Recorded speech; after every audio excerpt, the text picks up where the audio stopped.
to education in Southern universities.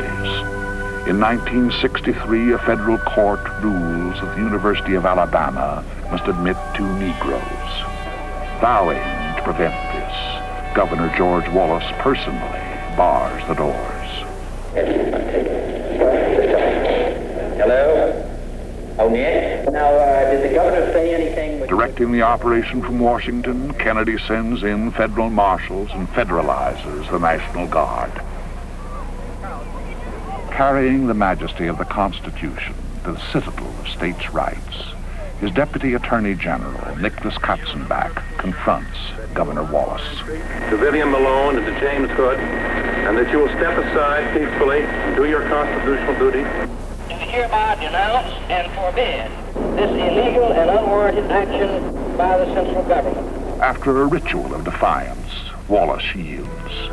On the same evening in Jackson, Mississippi, Charles Evers' brother, Medgar, a civil rights leader, is murdered.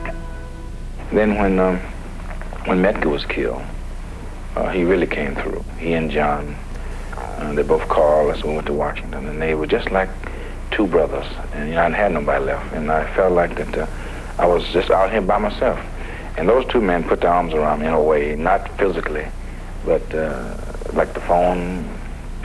They made me welcome to home, and the president carried us up to the White House. We stayed there with him a day, and Bob and him just did all he could to console us, and we became very close then. And every week or so, he'd call me, or someone from his office called me just to check on me. Just say, well, this is Senator Kenney's office, just call us how you were, and then I'd call him. And then we began, and then after Medgar was buried, after he was killed, and then a few months later, you know what happened to John. Then I went to try to console him, and we really became close. I'd go to Washington, we'd go out to the cemetery together, we'd visit both our brothers' grave, and then we'd go back to his office, and we'd sit down and cry together almost. He's always telling me, he said, like, damn it, don't come in and don't start those tears, you know, and I'd say, well, Bobby, yeah, I guess you're right. And he said, that's most I said, we got to keep doing what our brothers were doing. We got to keep doing it. And he said, just don't give up. A senator, no longer wielding the executive power to correct injustice, he seeks out its cause. Moved by the forgotten people of America, his character gains a new dimension. I think the reason Bobby changed, I think is because he wanted to change.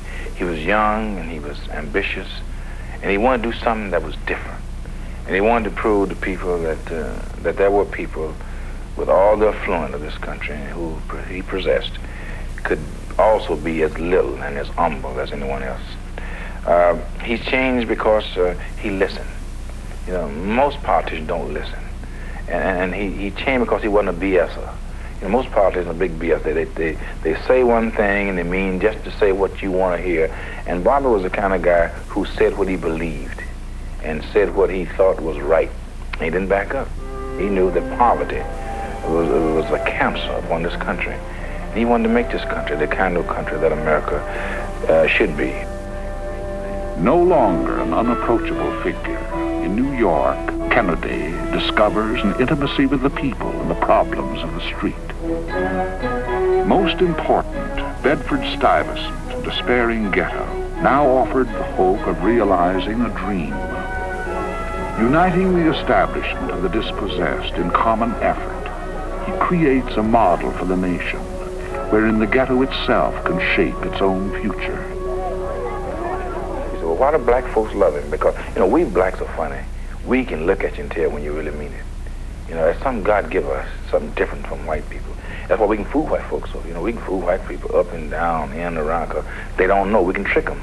We look in their eyes, and Bobby was the one of the few we couldn't trick.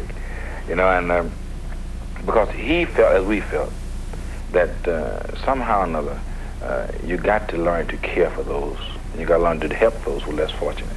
Some among us say the Negro has made great progress, which is true, and that he should be satisfied and be patient, which is neither true nor realistic. And if any man claims the Negro should be content or satisfied, let him say he would willingly change the color of his skin and go to live in the Negro section of any of our major cities. He wanted to be the spokesman for us.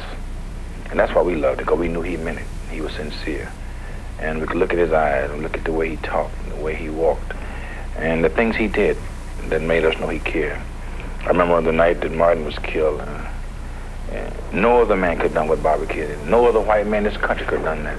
He could have easily said, look, it's too dangerous for me to go down and inspect all these blacks in Indianapolis. He walked right through thousands of howling blacks, and they never touched him because they believed in him. And they said, this is one white man who we believe want to see us